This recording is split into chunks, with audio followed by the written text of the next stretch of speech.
wabarakatuh. Di sini saya Vindra Dika Pratama mempresentasikan tentang jaringan internet dan komputer. Jaringan komputer dan manfaatnya. Jaringan komputer adalah kumpulan komputer dan perangkat lainnya yang saling terhubung melalui media komunikasi untuk berbagi data, sumber daya, dan layanan.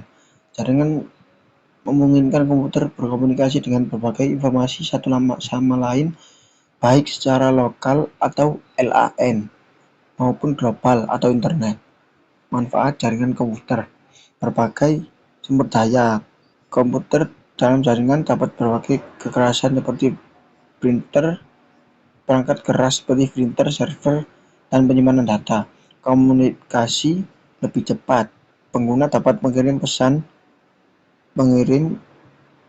dan menerima pesan email atau file secara langsung melalui jaringan akses data terpusat. Jaringan memungkinkan pengguna untuk mengakses data dari suatu lokal pusat seperti database perusahaan. Efisien biaya.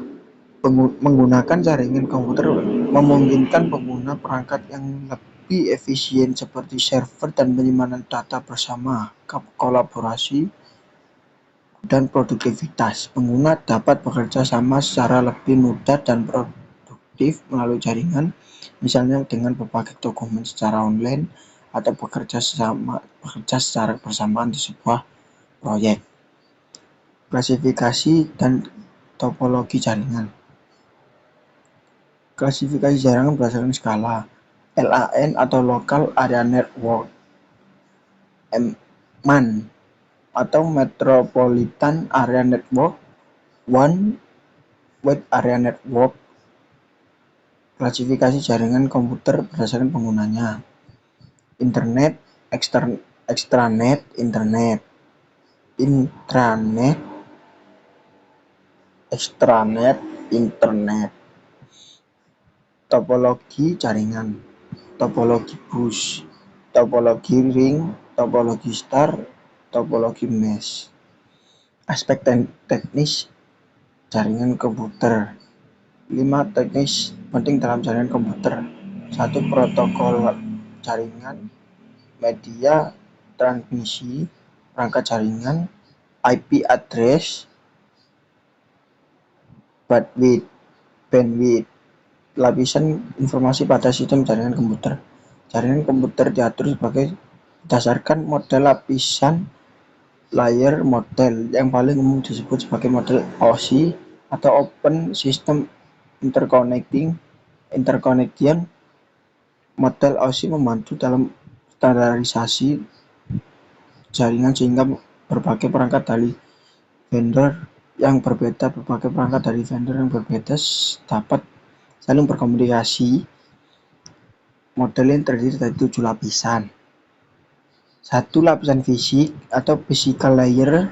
2. Lapisan data link. 3. Lapisan jaringan atau network layer. 4. Lapisan net transport. 5. Lapisan sesi atau session layer. 6. Lapisan presentasi. 7. Lapisan aplikasi. Mekanisme pertukaran data. Proses pertukaran data dalam jaringan.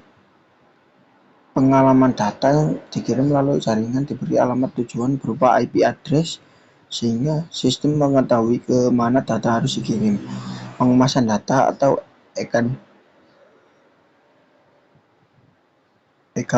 encapsulation. Data dikemas dalam bentuk paket atau frame sebelum dikirim melalui jaringan. Protokol seperti TCP atau IP bertanggung jawab dalam proses ini.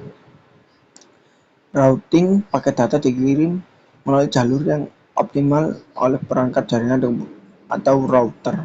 Router menentukan jaringan berdasarkan alamat tujuan dan kondisi jaringan. Penggunaan data atau decapsulation. Kondisi data yang diterima oleh perangkat tujuan diuraikan dari paket atau frame dan dikirim ke aplikasi yang sesuai.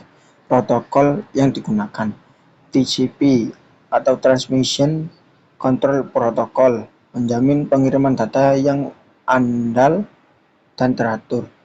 UDP atau User Data Protokol. Protokol yang lebih cepat daripada TCP, tetapi tidak menjamin keandalan, sering digunakan untuk streaming video dan game online. Sekian dari saya, terima kasih. Assalamualaikum warahmatullahi wabarakatuh.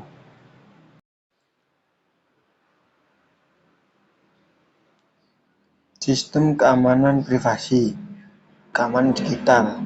Keamanan digital dapat diartikan sebagai proses untuk meyakinkan pengguna layanan digital dengan aman. Keamanan informasi. Keamanan dan informasi. Keamanan secara fisik dapat dianalogikan dengan perlindungan sebuah gedung, seseorang, organisasi, atau negara dari ancaman kejahatan. Penyaringan konten negatif. Konten negatif di internet adalah jenis konten yang dapat merusak atau merugikan, memiliki dampak negatif pada pembacanya. Contoh jenis konten negatif di internet: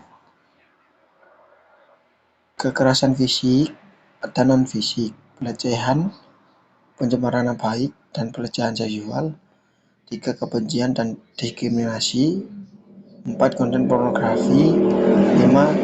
Konspirasi dan disinformasikan, disinformasi. 6. Bullying. 7. Konten yang memprovokasi kekerasan. 8. Penghinaan dan kritik. 9. Gangguan privasi. Menyaring konten negatif di dunia digital. Konten negatif yang beredar di internet sangatlah merugikan bagi generasi muda. Untuk menyaring konten negatif di internet dapat digunakan beberapa cara. 1. Gunakan perangkat lunak penyaring. 2. Aktifkan kontrol orang tua. 3. Perbarui perangkat dan aplikasi. 4. Pendidikan dan kesadaran. 5. Gunakan mesin pencarian aman. 6. Laporkan konten negatif. Manajemen kata sandi. Kata sandi merupakan string yang terdiri sekumpulan karakter tertentu yang biasa digunakan untuk membantu melakukan proses autentikasi untuk memastikan atau memeriksa kebenaran identitas dan tentu, sehingga memastikan hanya pihak-pihak yang sah yang dapat mengakses sebuah sistem layanan maupun akun.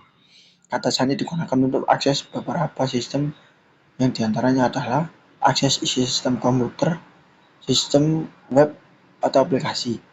Autentikasi web. Situs web sebagai salah satu sumber daya yang banyak digunakan di internet. Situs web dapat diautentikasi bahwa situs tersebut adalah autentik. Autentik pengguna. Autentik pengguna adalah bagian penting dari keamanan informasi. Banyak kejahatan peretas terjadi karena autentikasi pengguna ini. Autentikasi pengguna umumnya menggunakan username dan password. Username dan password adalah data sensitif yang harus dijaga agar tidak diketahui orang lain. Biometrik. Biometrik adalah karakteristik biologis yang unik bagi seorang individu. Termasuk dalamnya adalah sidik jari, pola suara, wajah, struktur geometri tangan, pola mata, iris atau betina atau retina, dan DNA. Autentikasi dua langkah. Autentikasi dua langkah atau two-factor authentication atau TFA adalah metode keamanan yang memerlukan dua langkah atau faktor berbeda untuk menginformasikan identitas pengguna. Autentikasi multifaktor.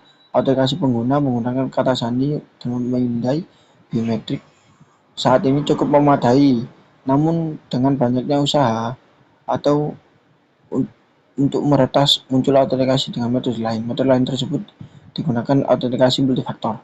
Privasi dan keamanan pada akun platform digital. Privasi pada platform digital merujuk pada hak individu untuk mengkontrol informasi pribadi yang mereka dikumpulkan, disimpan, dan digunakan oleh platform dan perusahaan teknologi. Ini menjadi semakin penting untuk meningkatnya pengguna internet dan layanan digital, di mana pengguna sering kali memberikan data pribadi mereka sebagai pembagian dari pengalaman online mereka. Sekian dari saya, terima kasih. Wassalamualaikum warahmatullahi wabarakatuh.